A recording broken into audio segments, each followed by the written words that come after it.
Hi, everyone. Welcome. My name is Nima Majidi, and I would like to welcome all of you to Persian Monuments in Other Lands, Tagh Kasra and Darband. My name is Nima Majidi, and I am an alumna of the Georgetown Persian Studies program. If you would like to pose a question throughout the extent of this webinar, please use the Q&A box below so that we can address that question during the designated Q&A portion. Questions are welcome in Persian, in English, in Pinglish, and everything else in between. And without any further ado, it is my distinct pleasure to welcome the founder and director of the Persian Studies program, Dr. Farima Mostofi.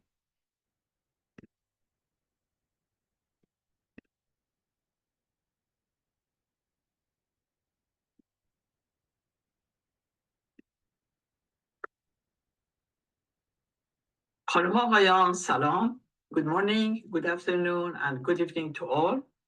On behalf of Georgetown University's Persian Studies program, it's my pleasure to welcome each of you to this special installment of the Jolly News Lecture Series. This program is dedicated to exploring and celebrating the rich heritage of Persian culture, and we are thrilled to have you with us today. We extend our deepest gratitude to Shahrzad and Farhad Jolinos, whose generous support has made this lecture series possible. Now it's my great pleasure to introduce our moderator for today's discussion. Dr. Ali Mozaffari is a senior fellow at the Alfred Deakin Institute for Citizenship and Globalization at Deakin University in Australia. His research focuses on the geopolitics of the past, particularly in Iran and the surrounding West Asian region, and he has published extensively on these themes. Dr. Mozaffari will introduce our esteemed panelists, and together they will lead us on an enrichment journey into Persian history and its global legacy.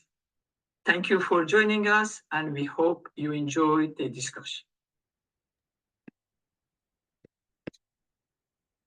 Hello, everyone, and thank you very much, Professor Mostofi, for your kind and generous introduction. I am very honored to be here, and I hope you will enjoy this brief journey that we will have through a vast geography together. I'd like to extend my thanks also to my co-panelists, whom I will be introducing later, and your works you will get to know better down the track. Let me say a few words about the context of this discussion. At a time of global upheaval and shifting geopolitics, when Iran is frequently mentioned in the news for contentious reasons, it is important to remember its enduring cultural and historical legacy, one that transcends contemporary political narratives. This legacy is not confined to modern Iran, but is shared with others who have exchanged with or been part of the Persian cultural sphere. Recognizing this shared heritage can open pathways for dialogue and understanding, which is really, really important right at this point in time and benefits all involved. Sessions like this are particularly timely and relevant. As the title of the seminar suggests, today we will discuss the examples of Persian monuments that are outside the current Iranian borders, and they speak to the historical and cultural presence of Iran through time.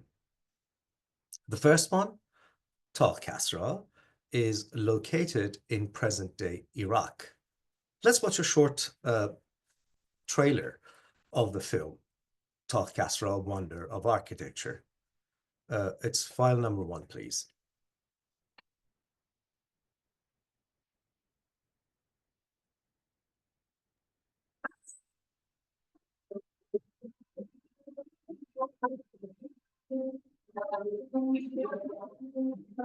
This fantastic monument was very exciting for me. طاق کسری یک سمبولیزمی داره برای تاریخ و تمدن ایرانی، شاهنشاهی پرعظمتی که از دست رفته. wenn man es rein typologisch sieht, so ist in Kasra die größte überwölbte Bodenhalle aus Ziegeln, die heute noch zu großen Teilen besteht, errichtet waren.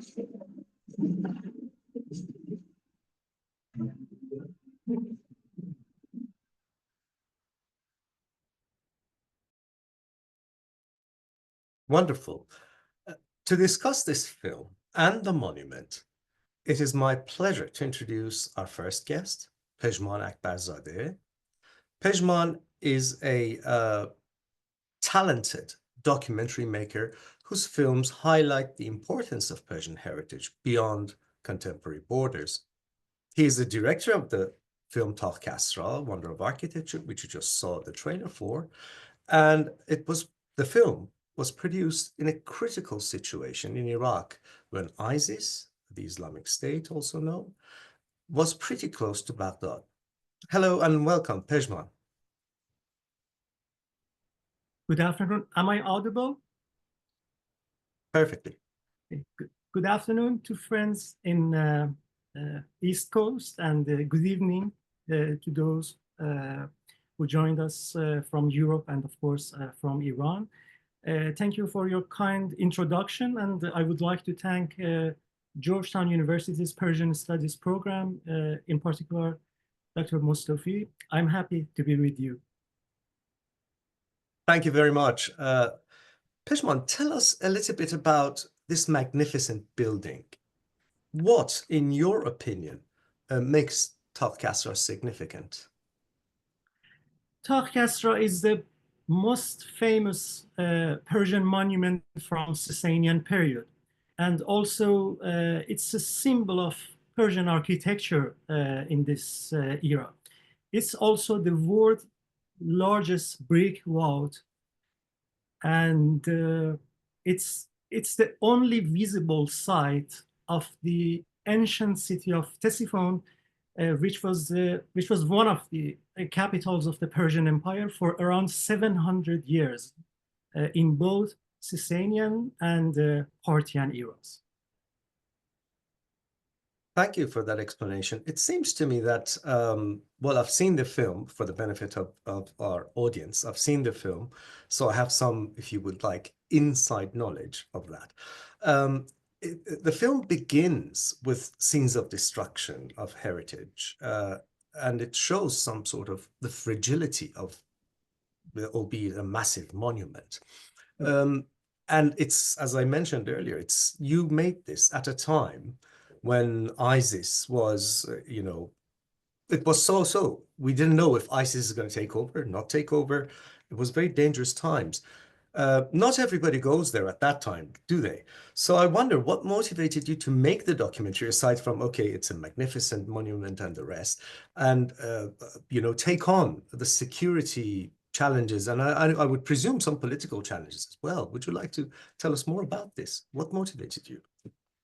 Actually, the ISIS attacks to archaeological sites in Iraq was the main reason, to be honest. But there was another reason as well, and there was no plan to make this architecture. And the story started one day in 2016. I visited the American Book Center in Amsterdam downtown, and I saw a book, a recently published book on that time, entitled Architectural Excellence, 500 Iconic Buildings. And the monuments were listed in this book by countries. So immediately I checked Iran section to see which monuments they have mentioned in the book. So it was Persepolis and other famous Persian monuments. And the next section, the next page was Iraq monuments. And the first photo in Iraq section was the photo of Kasra. And the first line of the description was Kasra is the world's largest brick wall. So it was a kind of shock because I live in Europe. I see how European countries promote their cultural heritage sites, even if they are from 100 years ago. They present them in a way that everybody from all over the world become interested to see the place, to see the site, and read about that. But we have such a magnificent monument from our ancient dynasties, but nobody knows about that except for people in our own country and Iraq. In the outside world, it's quite rare that you find someone who knows this monument, except for a tiny group of scholars or those who are specialized in the field. So I just thought something really should be done. And a little bit later, the images of ISIS attacks to Mosul Museum, I think most of you remember those shocking footage, and also the explosions in Nimrud shocked me and remembered me what Taliban did in Afghanistan in regard to ancient monuments related to Buddha. So for one moment, I thought if ISIS reached, because they started to attack such ancient sites from northern part of Iraq, and they were coming down to the center of the countries. So I just thought if they reach Tagh Kasra and Ctesiphon area, they will of course do the same to that. And we have still even have no documentary film about this unique site. So I thought it's not a time to wait for someone or something happen, because normally in our community, when we speak about these things, people say, oh, it's not possible to do something individually. There should be a government or a big foundation behind that to do something. But I thought it's possible if we are so insist to do that. So I immediately wrote a letter to Iraqi embassy in The Hague and asked them to help me to issue a press visa to go there and film the arch before it's potentially destroyed, because they were actually pretty close and they were fighting with Iraqi army around 40, 50 kilometers outside Baghdad. And it was interesting for embassy as well. So they were shocked that in the middle of the battle, someone is going to visit Iraq, not to cover war, to document an ancient site. So they were quite helpful. They issued a press visa. I traveled to Baghdad via Istanbul, and I was so happy that everything is on the right path, but it was much more complicated than what I was expected. So right upon my arrival at the airport, they confiscated my camera and the sound equipment. And let me ask you about, sorry to interrupt you, let me ask you about those difficulties. It deserves its own separate question. Sure. But let me ask you this.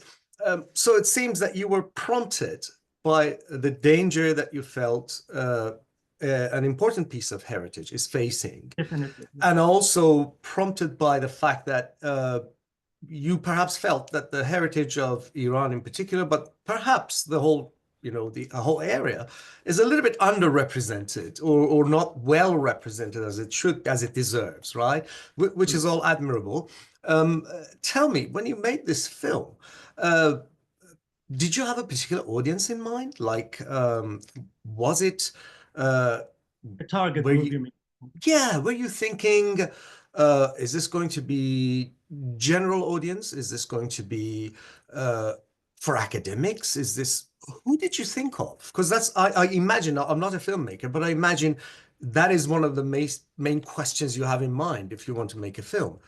Talk to us about that one, please. Actually, there was no target group at all.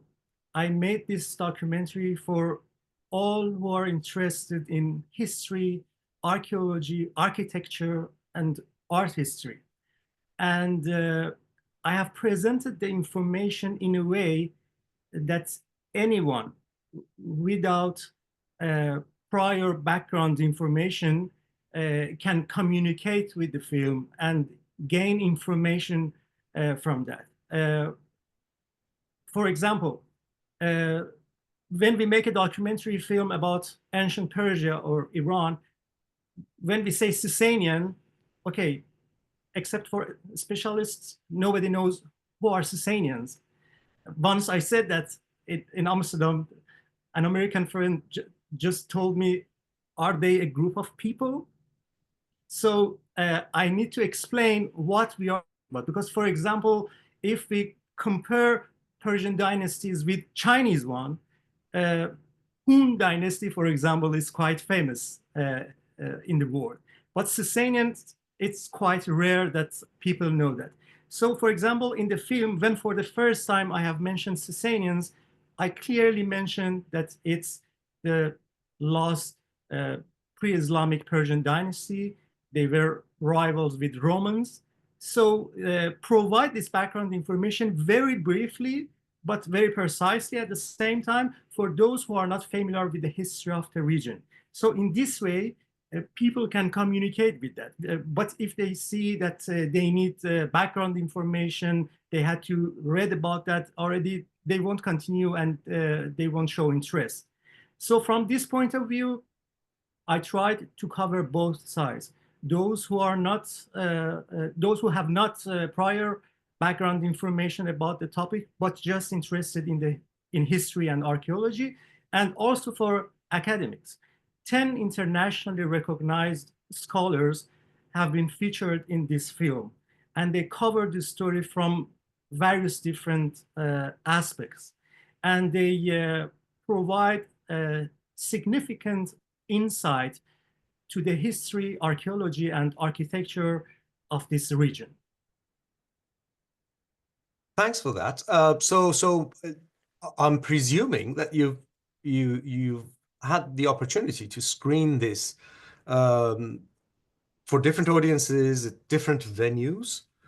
Just name a few, if you don't mind, briefly, so that we know where it's gone. Has there been a TV channel? Has there been a university like this one that we're at right now? Actually, the film premiered at SOAS, School of African and Oriental Studies, University of London in 2018. And it was a fully packed event. And I was surprised that not just the Persian community and the local people from Britain, we had a large group from Iraqi community in London as well. And sometimes people think Tagh Kasra is a monument which is quite nostalgic and valuable for the Persians themselves. But a large group of Iraqi community came to the event. They showed lots of emotions after the film, and they told me this documentary brought us to our childhood, because visiting Tagh Kasra was one of the school trips for them to become familiar with various ancient sites in Iraq.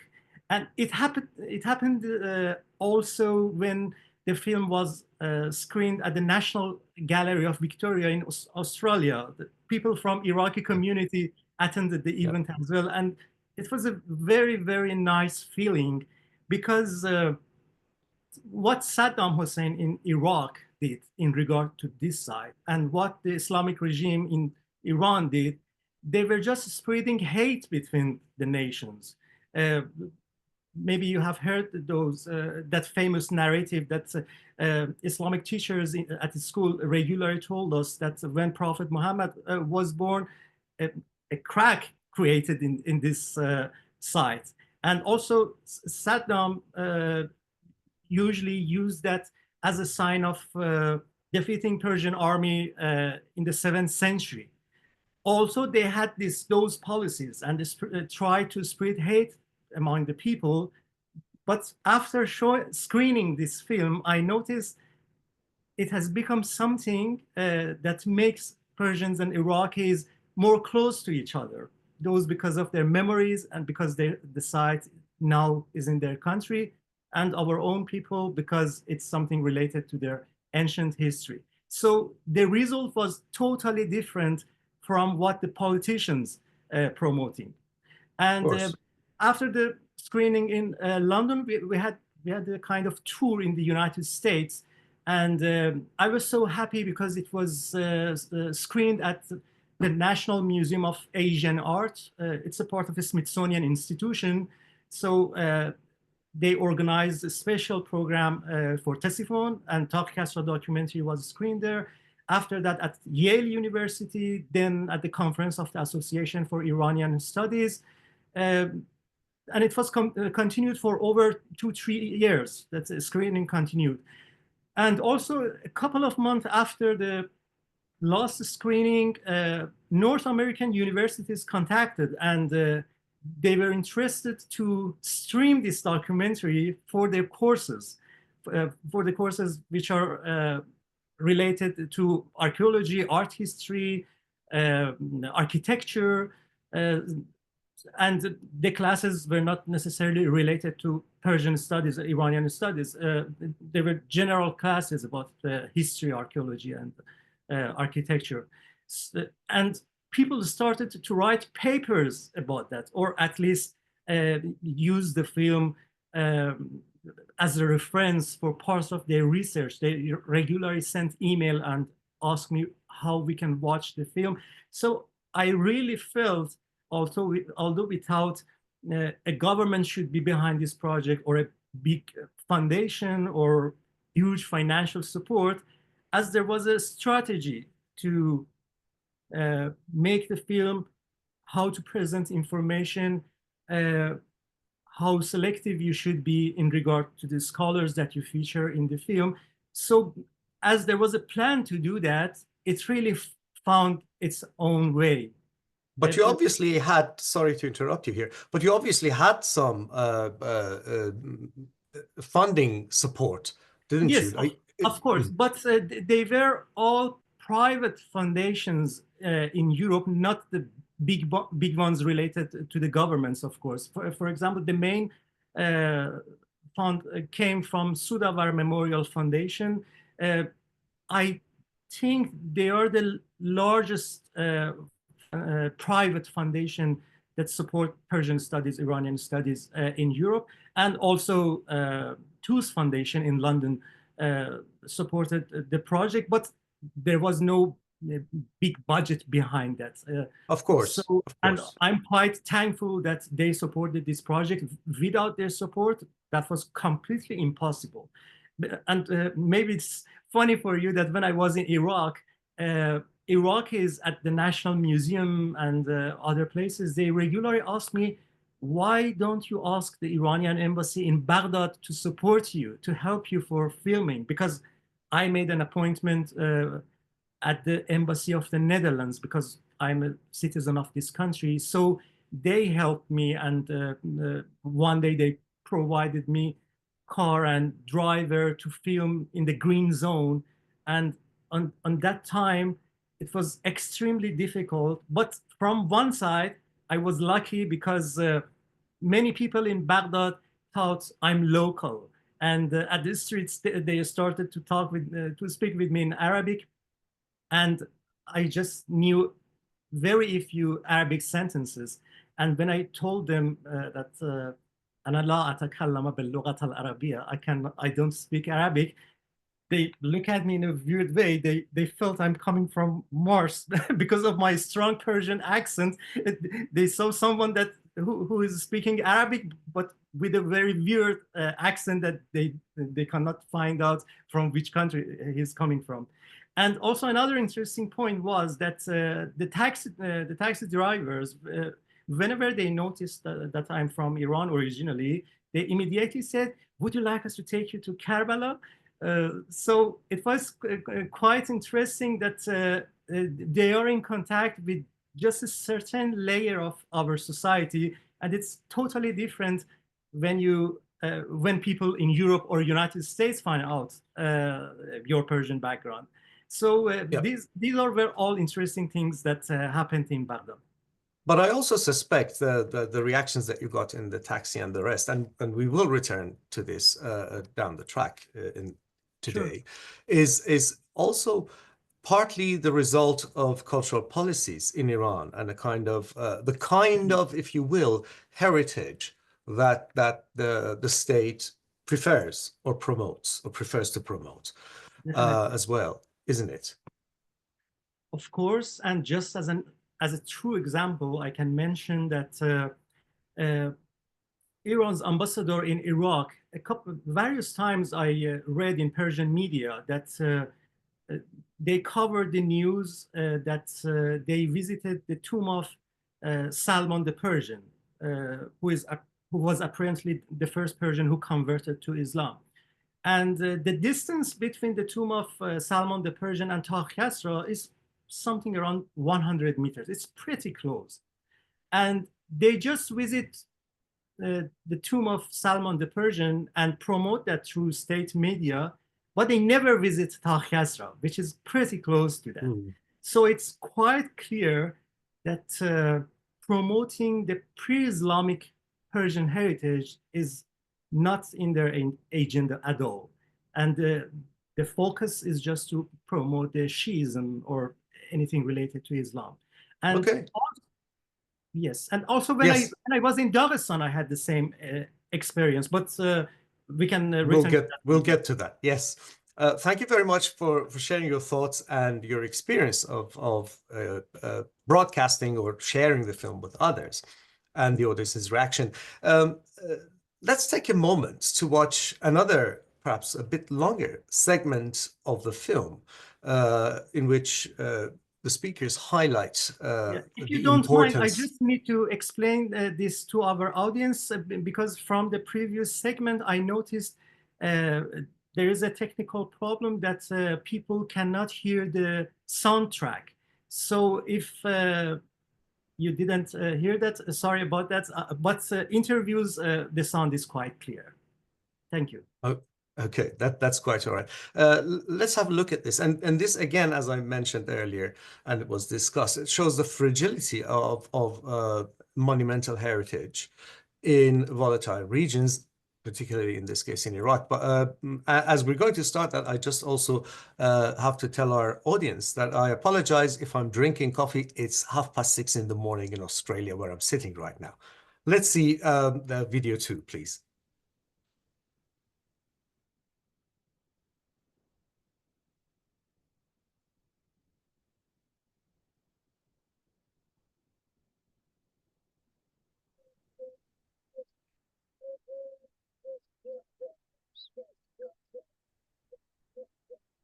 The design of Tagh Kasra has inspired many.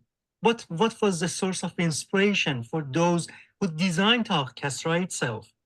Neither a plan nor a text is left from that time, as the royal archives and libraries were destroyed during various wars.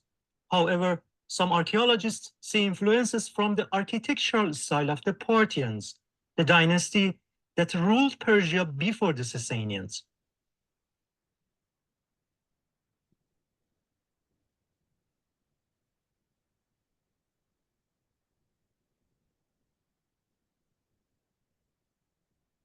I think there is a very clear line from Parthian period architecture to the Sasanian architecture. What you see at Tagh Kasra with the vaulted Avon opening into a large courtyard has its inspiration really in Parthian architecture. And the best example here really is the Parthian palace at Ashur dating to the 1st century AD. And you have it also, of course, then a century later at Hatra in northern Mesopotamia. But it is not just the architecture, it's also the architectural decoration that is very much the same. For example, at Ashur, you find these magnificent plaster decorations, vine leaves and scrolls that decorated the facades of the palaces. And you have that, of course, at Tagh Kasra. But then again, you also find it at Yazdegerd in the Parthian period in the 1st century AD. So the vaulted Avon comes from the Parthian period, from Parthian architecture into the Sasanian period. And then it's passed on, of course, into Islamic architecture.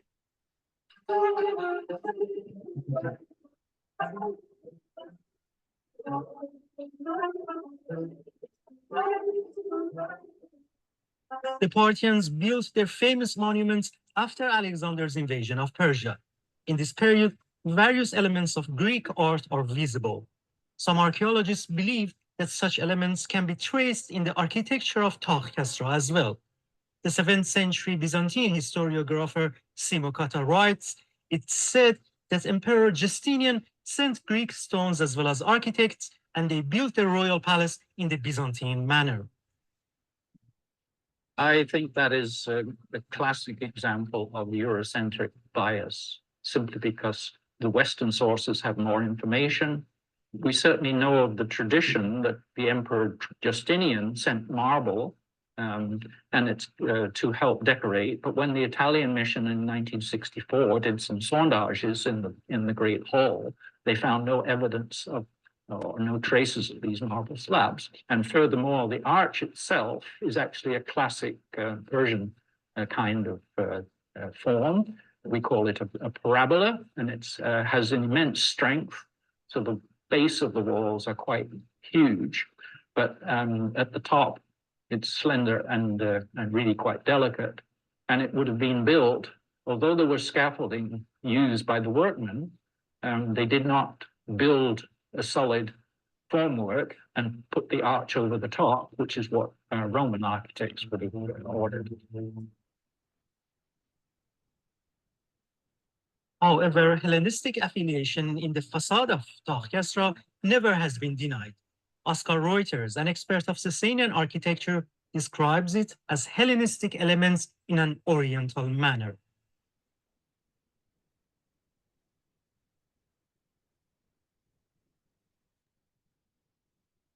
Thank you. And as Dr. Vesta Sarkhosh mentioned Hatra, I use this opportunity to briefly mention that Hatra in Iraq is also, it's famous as one of the richest archaeological sites related to Parthian period.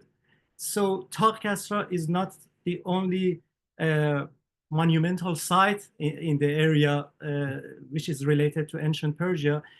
We had Hatra as well, which is registered as a UNESCO World Heritage Site. And also in other parts of our country, Nisa, that was the first capital of the Parthian Empire. And it's also a UNESCO World Heritage Site. And I'm quite surprised that never in our textbooks in Iran, it was never mentioned about Nisa, Hatra, and in regard to Tagh Kasra, the only thing was just a painting and the famous poem of Khaqani. There was no factual information about that. And it's not something because of the 1979 Islamic Revolution.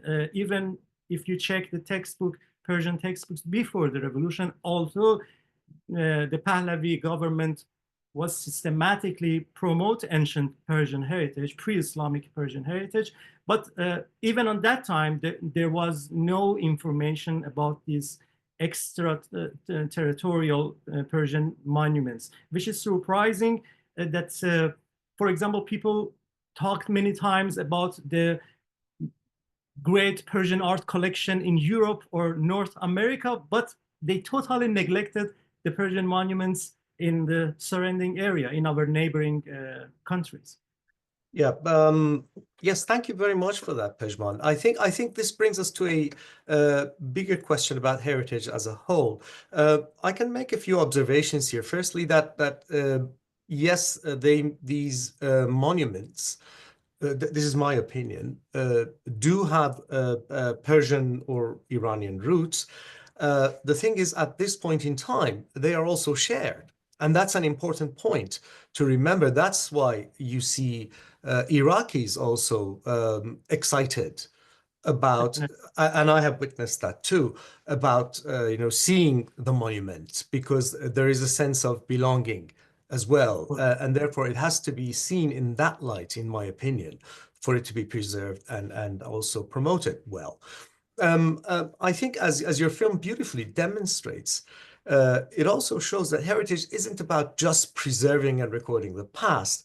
It's about how groups of people or nations project themselves to themselves and onto the larger world, and also how they draw and negotiate various forms of borders. How do these groups of people draw cultural or ethnic or political borders of belonging and put themselves inside that? And even it's about how people handle conflicts, perhaps, or it could cause conflict, as we shall see later on.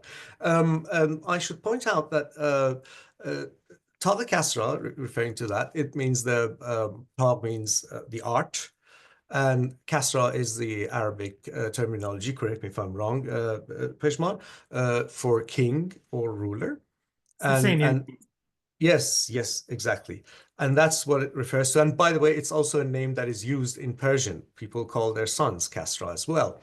And speaking to the use of heritage for identity, we see specifically this particular art in many examples in contemporary, contemporary, I mean 20th century Iran, being repeated from the National Museum of Iran to what we could call the icon of Tehran and Iran, the Shahyad Monument, designed by architect Hossein Amanat, is also inspired by this. And by the way, Mr. Amanat was featured in the documentary right at the beginning. He was definitely. That's one of the most informative parts of the documentary, and I'm delighted that Mr. Amanat accepted my invitation to be one of the scholars. Actually, he doesn't consider himself as a scholar. He's quite modest. He's a kind of legendary architect for our country. And in a part of, as you mentioned, in a part of Shahyad or Freedom Tower in Tehran, he was inspired from the design of Tagh Kasra. And one thing very interesting in regard to the objects which have been discovered around Tagh Kasra is that the objects which were discovered there, you cannot see them in Iran because maybe people think the objects are similar to what are preserved at the National Museum in Tehran, but the objects are, most of them are quite different from what we have in Iran. And stucco wall panels, for example, and the excavations in Ctesiphon area around Tagh Kasra, it was started in late 1930s.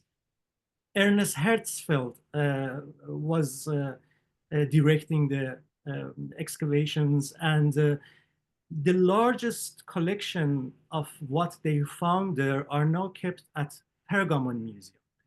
And one of them is what Mr. Waziri inspired Mr. Waziri to design the logo of Tehran University. Of course. And in early 1940s, Americans joined the Germans. So a tiny collection is preserved at the Metropolitan Art Museum in New York, and a very tiny collection at the National Museum in Baghdad. And it's a very interesting point that for this documentary, I was following all of these museums in several countries to find out which objects have been discovered in the region, what they tell us about the art and architecture of Sasanian era. Yes, indeed. As we see with Tagh Kasra, it shows, and we've mentioned several times, how heritage goes across borders or transcend borders. And I suspect, well, I'm pretty sure it is precisely why UNESCO has created the category of transboundary World Heritage Sites. These are the sites that are defined as crossing national boundaries and borders, or crossing multiple administrative boundaries. As you can see here, and I'll share this very quickly with you. Here's a map of UNESCO. They come at, I hope that is clear, they come at different categories. They come as cultural or the green natural or a mix of both. And you can see that it crosses everything, as you can see on this map. So that also brings us to the idea that cultures that transcend the boundaries leave an historic imprint. We see this with Persian or Iranian culture. And one of the areas that we can look at it is, for example, in West Asia, the Caucasus. The second part of the discussion that we want to turn to right now is dedicated mostly to looking at this one and also the film Darband, which is also made by Pejman. As I said, this transnational influence and the historical imprint of cultures is something to look for when we try to understand even contemporary relations between groups of people or nations. And therefore, it's a broader context. And to explore that, I'm delighted to welcome Dr. Hamed Kazemzadeh, who is joining us from Calgary, Canada. Dr. Kazemzadeh is a specialist in Eurasian studies with the University of Calgary, with a particular research expertise on Persian culture and heritage in the Caucasus. Welcome, Hamed. Thank you, Alijan, for the kind introduction. Very kind of you. Thank you. Hamed, perhaps you can start by helping us understand the significance of Persian heritage and monuments in the region, specifically in the Caucasus. Well, I mean, how does heritage and how do shared edifices and monuments, such as fortifications like Darband or others, reflect the region's shared history with Iran? Can you give us specific examples even, perhaps? Sure. Thank you for your question. As both Pejman and you aptly highlighted, Iranian culture has been deeply interwoven with the Caucasus and Eastern Anatolia cultures of indigenous people. In academic discourse, this cultural synthesis is often referred to as the Persianate world. This term encapsulates Iranian culture and civilization broad and multifaceted influence on the region. I believe beyond the political and territorial dimension, the Persian heritage in the region is best understood through its intangible aspect. Alijan, if you don't mind, let me share my screen to show some Of course. slides. Okay, do you have access? I can see that, and I assume that others can see too. Okay, sounds Yes, great. Yeah, the most important factor is to understand the political geography and regional context if you want to talk about the Iranian legacy and heritage. The region we are discussing is marked by its complex political and cultural geography. It's encompasses the Caucasus and parts of Eastern Anatolia, areas that historically serve as both a frontier and a conduit for Persian influence. The interplay between the Persian, Greek, Roman, and later Russian and Ottoman civilization has shaped the region's identity for centuries. Yeah, next one. Second one that is to provide the classification of Persian heritage in the region. I mean, what is Persian heritage in this area?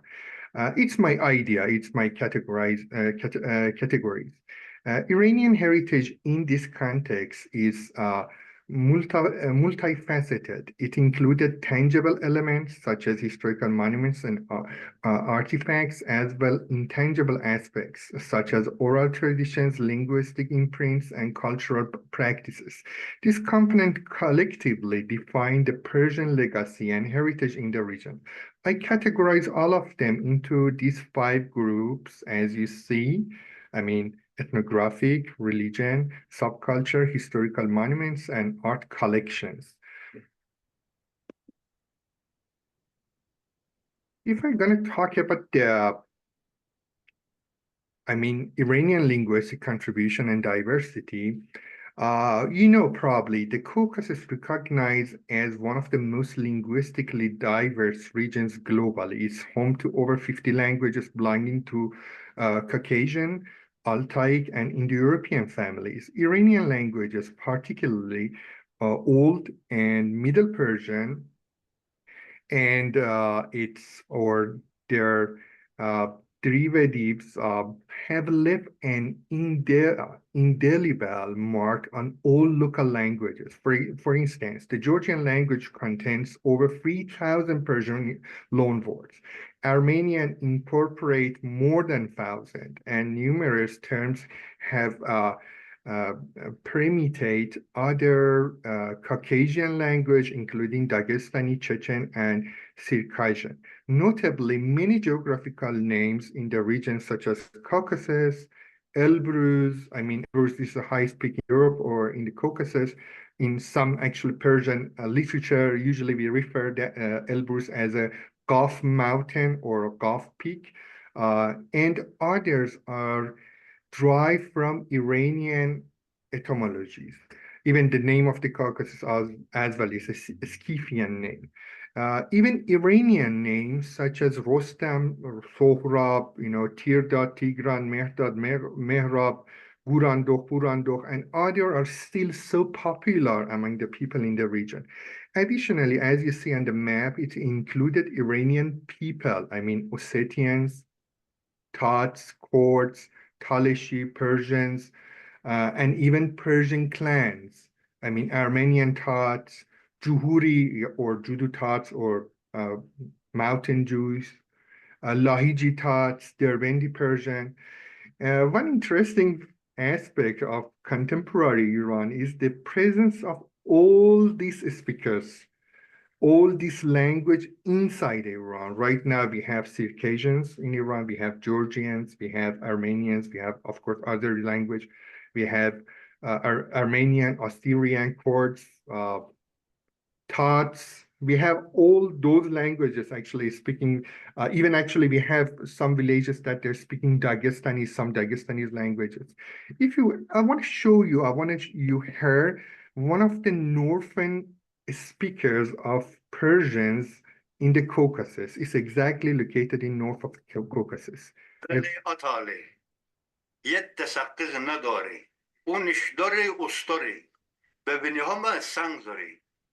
لگن خونما خون دارم به تشته به ما خمیر دا خمیر دارم با تانور به ما قاقال دارم با استا به ما کتاب دارم با مالا به ما پتیگ دارم با خدابا بیمو یا دراز عمر دا بریم. Yeah, actually, this guy was speaking, he used some Persian, classic Persian words and Middle Persian words. It's so interesting. It's still there is actually living in the region. Just remember, the geographical landscape of the Caucasus and Eastern Anatolia underwent significant change during 18th and 19th century. These regions were successively separated from Persia for a serious military conflict, first with the Ottoman Empire and later with the Russian Empire. Despite these territorial shifts, the shared cultural and historical heritage and legacy has persisted as a vital component of the region's identity. These enduring connections underscore the resilience and profundity of Iranian cultural influence in the Caucasus. Thank you. Let me. Thank you very much for that. It seems to me, and I leave this as a comment, and we can return to it later on. From your description, from your very informative description, that it points to a common fallacy, in my opinion, that they take Persian as an ethnicity. And you see this in especially ethno-nationalist discourses. Perhaps for our audience, it should be clarified that Persian is not an ethnicity. I do consider myself Persian, although not only genetically, but also ethnically, I am Azerbaijani. So I'm not Persian in that way, but I am Persian, which is one of the complications that, especially when in the West, speakers of other languages, and especially Europeans, write about Iran. They use the same framing that is valid in Europe and try to put that on Iran, and the result is obviously not going to tally with what happens on the ground. Now, moving on from here, you mentioned that the Northern Caucasian speaking, which I found it quite interesting that I could understand, quite exciting, I should say. A place that's there that's also interesting is Darband, and Pejman has also made a film there, Darband, What Persia Left Behind. Perhaps it's useful at this point for our audience to see this the video file related to that documentary. It's file number 3. Thank you.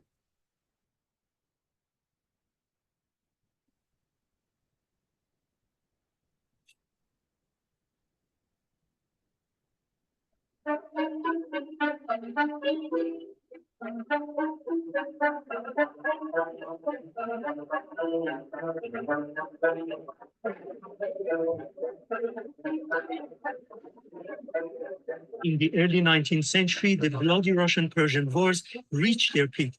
And in 1813, as a condition of the Golestan Treaty, Darband and large portions of Persian lands in the Caucasus were incorporated into Russia.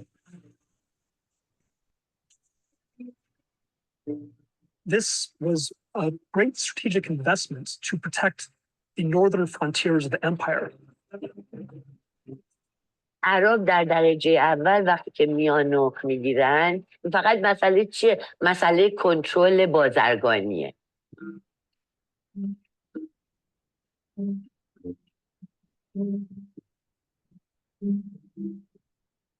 Население Дербента считает Хасрова Анушервана основателем этого древнего города, и в Дербенте даже есть улица, носящая имя этого знаменитого персидского шаха.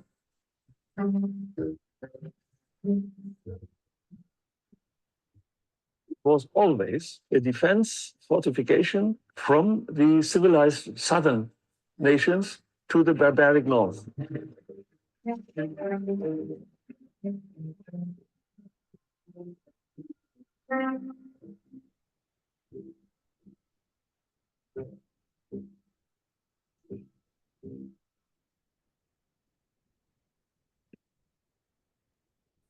These are very striking images indeed, Pejman. Beautiful.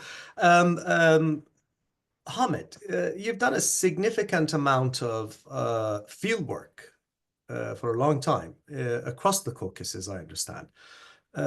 To what extent do you think local communities engage with monuments or the heritage that they, whether they know it or not, they do share with Iran through imprints of history? I do understand, and we saw there that aside from cute cats, there was weddings happening, for example, at the place. So it's which is normal, having a backdrop of monumental thing for a wedding. But in daily life and also in their consciousness, does this figure? Sure, thank you. The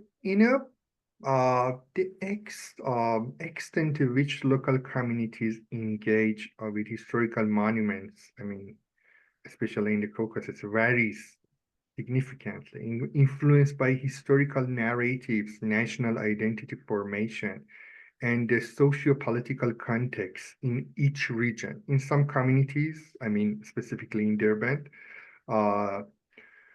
those with historical ties to Iranian culture through language, religion, or trade, there is a strong recognition of these monuments as a part of the shared heritage, common legacy. Darband is one of the really good sample. In some other cases, a state-driven narrative emphasizes distinctions rather than the shared histories, portraying monuments as exclusively national symbols. For example, in post-Soviet state like Azerbaijan, heritage is often framed in ways that prioritize modern national identity over historical interconnectedness with the Greater Persia. Another issue, I think, in the regions where relations with Iran are politically sensitive, communities may hesitate to openly embrace shared heritage narratives for fears of aligning, with perceived foreign influences. So it's different than each location, each area has a different aspects toward this common heritage. So it seems that there is a bit of a Soviet legacy in terms of this historical break. Am I right? It seems that you know the Lenin's idea that history is the raw material that we can use for the present and pick and choose what we like and re-narrate the past in order to make a different future, which is, by the way, by definition, that's heritage. It seems that has been in operation over there. Am I right, Hamed? Yeah, that's right. He's totally right. Thank you very much for that. Pejman, again, magnificent edifice there. But tell us more about Darband site and why that one. I understand, or we understand that okay, there was ISIS and danger, and what prompted you explained at length. Why this one? Is it because you have a particular love for the Sasanians, or is there something else? Tell us, please. Darband, fortifications of Darband, I mean, because the general history of Darband can be a very large field. Fortifications of Darband, which consists the castle or the citadel, and also defensive walls. It's the largest defensive structure of Sasanian Persia in the Caucasus. And it was built originally to protect the northern frontiers of the Persian Empire, not just in Sasanian era, also in Safavid era. That our borders were close to what Sasanians had in pre-Islamic Persia. And it's a UNESCO World Heritage Site, but something quite sad. When I was working on this documentary, friends and people regularly ask me on which topic you are working now. And I said Sasanian fortification system in Darband. And they said, we have visited Darband many times, but we never saw a Sasanian fortification there. And they were clearly referring to the neighborhood in northern Tehran, that people go there for picnic or weekends to have kebab by the river. The name is Darband. So they had no clue about the real Darband, which used to be outpost of their country for centuries. So that was also another motivation that nobody knows about that, again, except for a tiny group of scholars and those who are specialized in the history of the region. And also it's a UNESCO World Heritage Site. And one of the main reasons that I really experienced that not only in Darband, in other parts of Russia, even in Moscow, in international institutions, that in many of these places, they are quite isolated because they just present the information in Russian. Even at some of the famous museums in Moscow, that the visitors are mostly tourists, non-Russian speakers, in several cases, I noticed that information is provided only in Russian. So it was about the language and also the way you communicate with the outside world, the suspicious atmosphere in the country. So all of these reasons cause that such magnificent monuments and art collections are quite unknown outside Russia. Thank you very much for that. I would like to ask us to keep our answers brief so that we meet the time limits here. Yes, I'll come back to this because I think I'm still waiting for the answer as to why you chose this particular site, because there are lots of sites that are neglected or poor or underprivileged, if you wish. But why this particular site? But hold that thought, let me, Hamid, turn to you, if I may. And can you tell us more, given your experience in the Caucasus, about the monuments that are associated with Iran, let's call them Persian monuments in the region, across the Caucasus, please? Yep, you got a shared screen. Sure. Yep. Actually, I think let me go directly to the point and share my maps. Well, the map, as you see, is illustrated the distribution of significant Persian architectural landmark and historical site across the region, reflecting the enduring influence of the Persian civilization over centuries. Actually, just I want to show you, for example, some walls. It's a Darband fortifications and wall, or Great Caucasian Wall. We have Chilagbari Wall, Beshbarak Bar or Barmaki Wall. They are closer. They are 100 kilometers southern of the Darband. Again, we have Darial fortification or Dara Alan in Persian. There is on the left side, it's a Lazika wall and fortification. It's Sassanid and Roman Empire. We have a lot of, actually, I didn't add all sites, Achaemenid or pre-Islamic and post-Islamic sites. For example, Vani is one of the most famous Achaemenid site in Western Georgia. In Eastern Georgia, we have Zakhiliya Temple or Zakhiliya Hill. I will show you some picture of those. Maybe the best sample of Achaemenid site is Saritepe Palace in Azerbaijan, in Republic of Azerbaijan. And we have actually some others, for example, Echmiadzin Fire Temple or Ani Fire Temple. Ani Fire Temple is located in Turkey, in Anatolia, and a lot of things. Just I want to actually show you quickly some of those that you feel what we are meaning about the Achaemenid, for example, palace. It's in Azerbaijan. It's Saritepe Palace.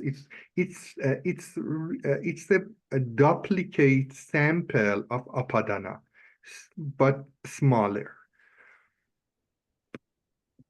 Actually, this one is Orban Tepe. It's the biggest site of the Achaemenid in the Caucasus. We have one of the biggest palaces in the region.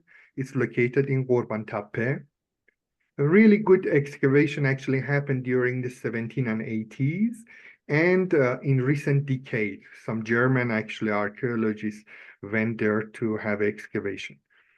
Another actually site, a Achaemenid site, it's Zihuaguaria Hill or temple. It's an Achaemenid temple. It's not actually there. I had a chance to be part of the excavation because my wife she's an archaeologist and been in some excavation in the Caucasus, so I had a chance to be there. So as you see, there is a lot of samples of the Achaemenid architectures that still is visible in this region. It's eastern part of Georgia. Or Georgia, actually, again, in western part, it's a Vani archaeological site. It's kind of goldsmith's workshop. They brought a lot of stuff. For example, look at these earrings. Look at these signs. You can see a lot of stuff that is totally related to the Achaemenid art. Armenia, again, we have Achaemenid, Erbuni columned hall. It's totally Achaemenid. But Erbuni, of course, is Urartu Empire, but belong to Urartu Empire.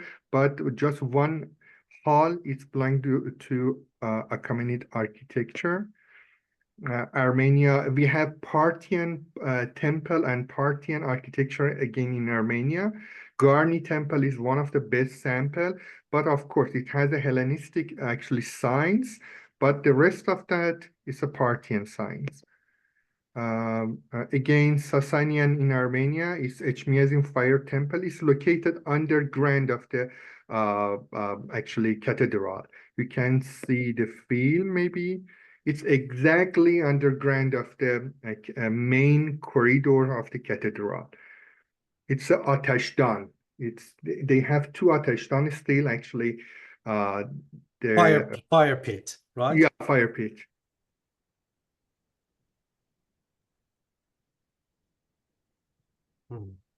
It's one of the best samples in the area. Atashka Fire Temple in Baku, near the Baku. That probably you heard about that one. It's actually Gilchai Wall. That is one of the longest wall after Darband. Darband is almost 42 kilometers wall during the Sassanid made it, but this one is southern and probably older than the Darband. It's almost 12 kilometers. As you see, still we have some visual stuff here. And it's so interesting because local people, they call the aqueduct as a Persian well. I thought, what is Persian well? Because I had to translate from Russian to English or Persian. So what do you mean from the Persian wells? No, we call it Persian well. And then I thought, no, it's a Karis, it's Qanat. And the Sasanian Atashka Fire Temple, that Pejman, we will talk about that one.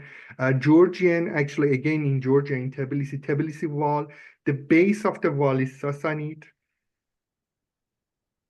And it's a Darial fortification.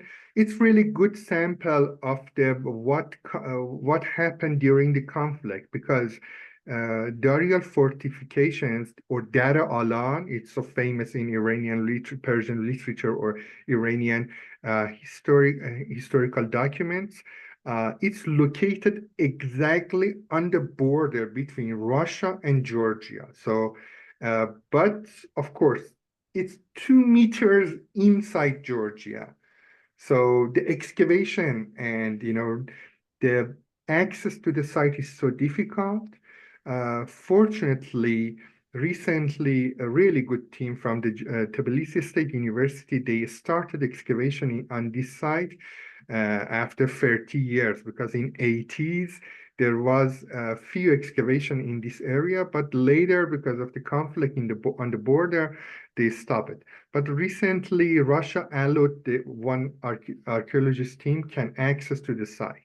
So they have, it's actually almost, it's 5 kilometers wall as well. About the Great Caucasian Wall that we already talked, it's a fortification of Darband, more than 40 kilometers wall. It started from Darband city, it's coming to the mountain. If you want to see the map, better vision. And so interesting point, because the old villages that you see on the map, it's amazing. Still after 1,600 years, the people living on the wall, I mean, next to the wall, there are 8 or 11 villages. They are all Persians. And their languages, base of their language is not a Tat, Caucasian Tat, or Persian in the Caucasus. They came from the southern part of Iran, based on their language. 2 of these cities, 2 of these villages, Mitagi and Jalgan, still actually can talk in Persian, but the rest of them, that just they knows couple of words, but they have oral history about their background. It's so interesting. And based off the Darband Name manuscript, that is probably one of the oldest document about the Darband. Actually, it mentioned that 300 households, they came from Pars or Persia, I mean from that area. They came to the Darband wall. It's the face and the shape of the Darband wall, or the Great Wall of Caucasian right now. We have some, of course, during the Islamic era as well, a lot of actually monument. I can actually have I have examples, but the Persian mosque in Vladikavkaz is one of them. They are for 17th and 18th century. Or Azerbaijan, again, Palace of the Shaki Khan is one of the best samples for the Qajar era. For the Safavid, maybe Shah Abbasi Mosque in Ganja is one of the best sample in the area. It's so interesting because nowadays policy, they changed the name of the mosque to the Joma Mosque. So that the name of is like Iran. For example, we have Shah Abbasi Mosque in Isfahan. They changed the name to Imam Mosque in Azerbaijan as well. Shah Abbasi Mosque right now, they call it Joma Mosque. Thank you. I just actually wanted to have some picture of the monuments of Iranian culture and Iranian civilization in the region. Of course, I can add maybe more than 20 or 30 significant more architecture and historical sites, but I think it takes a lot of time. Thank you. Thank you so much, Hamid. I think we're at a point almost that we need to take questions, and we can move on to that. And therefore we can come back to some of the questions, including those that I have myself, to ask you. And I would like to ask you to keep your answers, please, brief to those questions. It seems to me, just to reflect on what we've discussed so far, that for nations, heritage is a powerful tool to build a shared internal sense of identity and international one, as I mentioned at the start. Heritage shapes both physical and symbolic boundaries, including cultural and civilizational ones. For example, when we refer to Iran, Iran's footprint or imprint in the Caucasus, it's not nationalistic. Some might do that, but it's not nationalistic. It's civilizational. It's a different kettle of fish altogether. And it seems to me that it is very rare, if at all, that civilizational and cultural boundaries coincide or align with political boundaries. Therefore, one could say that political boundaries are always porous, more or less, and the fact of the matter is, from the cultural perspective, I meant, and the fact of the matter is that all the heritage examples, including the ones that we have here, these are at least at present, and indeed in the past, they're shared instances of heritage. So some might claim that, you know, every sign that is of the past from Iran belongs to present-day political entity of Iran as a kind of territorially speaking. But in my personal opinion, and perhaps many others, it's a question of shared culture. I think we've focused on pre-Islamic heritage mostly, not totally. But it's perhaps useful to also mention I don't know if I don't think Hamid mentioned the Blue Mosque in Yerevan, and the thing is that this heritage sites and practices become contentious when faced with nationalistic sentiments. And I'm giving you this example. Azerbaijan is a prime example of how that happens, but also many countries do that. An iconic Persian mosque exists in Yerevan, known as the Blue Mosque or the Persian Mosque, whichever way you name it. You can find it online. It was built in the 18th century at the time of the Khanate of Yerevan, when that was a suzerainty of Iran. Interestingly, the mosque has been conserved and revitalized by Iran and currently functions as its cultural center.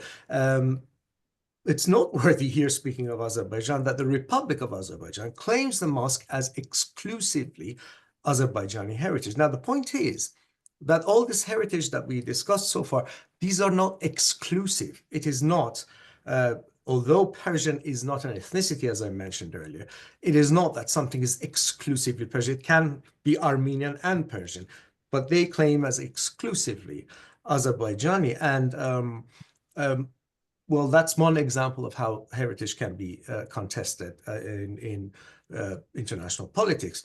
Now, beyond its symbolic role, heritage is a resource that can boost tourism, supports diplomacy, and can influence geopolitics, as I think it should be very clear. And it can foster cooperation and dialogue. However, it seems that more often than not, it's a point or it's a bone of contention. Now, I would like to open the floor to questions. We have some questions in the chat box here, in the Q&A, and I think a couple of them in the chat box. We've got around 10, 15 minutes to discuss them. So the first question by Ms. Shahzad Jalinus was, could you give us some information about the monuments and its history and purpose? I believe it was discussed in the snippet of film that we saw. If not, please do remind us again and sure, as much as we can. Also, is there an atlas or map of the monuments that have been mentioned? And I think there was a speaking atlas here, which is Hamid, and he showed Hamid. Is there an atlas? Do you know anything? Actually, there is no atlas. I mean, specifically about the Persian heritage or legacy in the region. Of course, we are collecting a lot of maps, and we are, for example, that map that I already showed you is kind of, atlas that we are building, we are making, and we're gonna have a lot of layers. Islamic period, which period we are talking, actually pre-Islamic period or ancient time, which period we are talking. We are making, but unfortunately, there is not printed versions, and there is not actual project about those ones. Have you written because I can see that you've done a lot of work there, and I'm sure the audience will appreciate that working with maps is not very easy. I can personally attest to that. It takes a lot of care. Have you at least published a paper or something that contains these visuals that people can refer to and look at it? And if so, where should they look? Yeah, it's honestly, yeah, I think it's our laziness. We have not published those yet, but a lot of reports or articles so far published by me and other colleagues about the Persian legacy and Persian heritage in the region. Even actually, there are not Iranians. There are colleague archaeologists in Germany or in Britain. But Achaemenid sites, mostly German works in Azerbaijan. But the Sassanid sites in Georgia, actually, our colleagues in Britain, actually, they work a lot. You have to collect all of them, then you can actually analyze, have a broader view about this kind of map. But I think it can be a good project to illustrate on the map and bring it on one map or two maps, at least online. Everyone have access to that one. Thank you very much.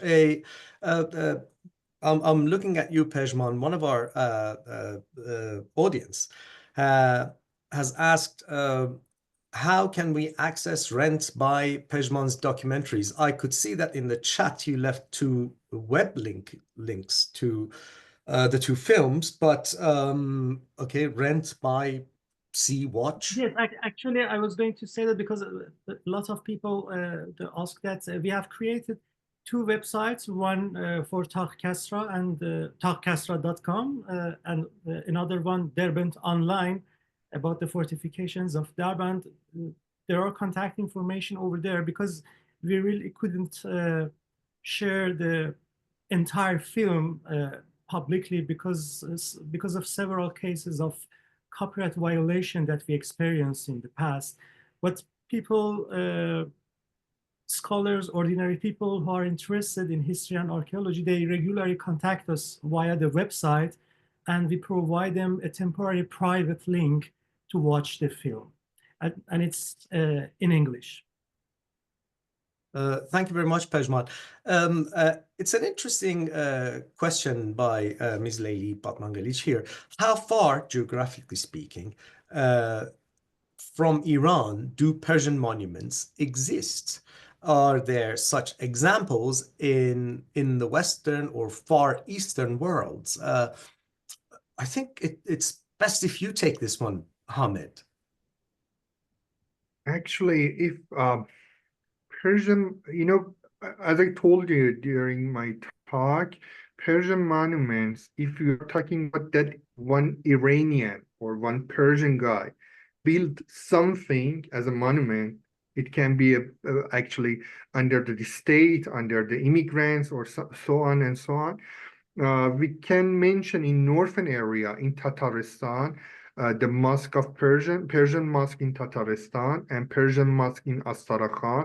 It's more than 1,000 kilometers, 1,500 kilometers far than northwestern border of Iran in Russia. It's maybe farthest one in north. In the east, in China, if we were gonna go to China, in Tajguran or Tashguran, there is a Eastern Persian speakers that live. Actually, we know, so they have a lot of monuments, like actually temple, and they are still they are living there.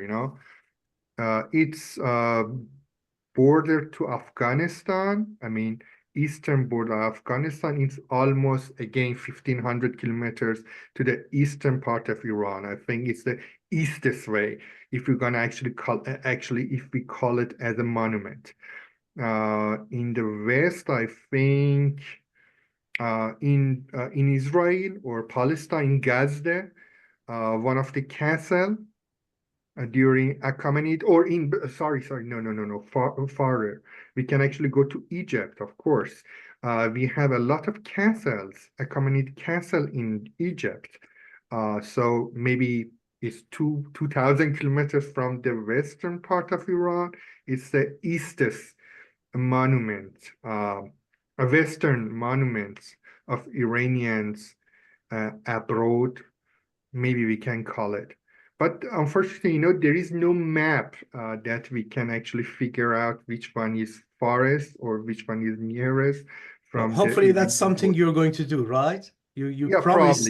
Probably. You promised to our audience that you're going to do a lot of maps, about the right? Caucasus, I can do that, but unfortunately not about the broader. Yeah, about the Caucasus, yeah, of course we can do And that. as the question was also about the West, there is one example I know I would love to share it with you. It's I don't know if the question is about ancient sites or no, it says Persian monuments.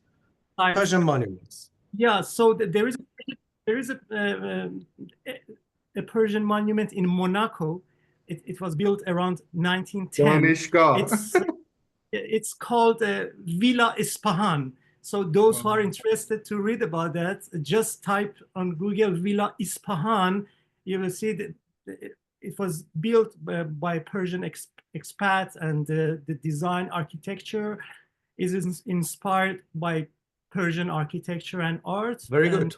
I think there's a tiny museum inside the complex to show Persian objects as well. But this case in Monaco is also an interesting. Perfect.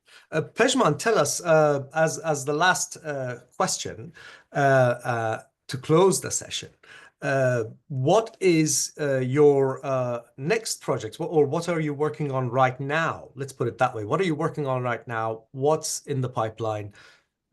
Is it the museum you mentioned, or what is it? To be honest, it has nothing to do with archaeology after these documentaries, because Tagh Kasra and Darband, fortifications of Darband, they are massive Persian monuments in the region.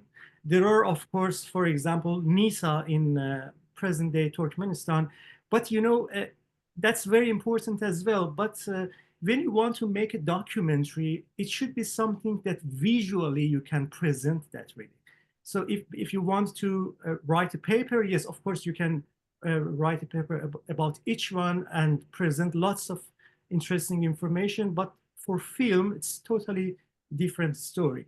But in regard to next project, to be honest, I'm returning to my main field, to music. I'm quite focused on the history of European classical music in Persia or Iran during Qajar and Pahlavi eras. I'm focused on the history of opera and choir in Tehran right now. Fantastic. I'm sure we can all wish you all the very best. It's a great point to close the session. Thank you to our audience and listeners. Thank you, Hamed. Thank you, Pejman. And we are very grateful to all the crew in the university, the University of Georgetown. And also, I will pass on to Professor Mostofi and the Georgetown colleagues at this point. Thank you very much for me. Thank you. Thank you, everyone. I learned so much. Thank you so much, Dr. Mozaffari. Thank you to our esteemed panelists, Mr. Akbarzadeh and Dr. Kazemzadeh. I was truly listening the whole time. I was taking lots of notes, and I have lots of questions for all of you after this. So on behalf of Professor Mostofi and the Georgetown Persian Studies program, I would like to thank everyone who joined us today, as well as, of course, our esteemed panelists for your time and for your questions. This event was recorded, and the recording will be available on the Georgetown Persian Studies website at a later date. Thank you once again to all of you for joining us. خیلی ممنون. روز خوبی داشته باشید و خدا نگهدار. خیلی Thank you. متشکر. خداحافظ همگی. Everyone, have a good day. خداحافظ همگی. Thank you.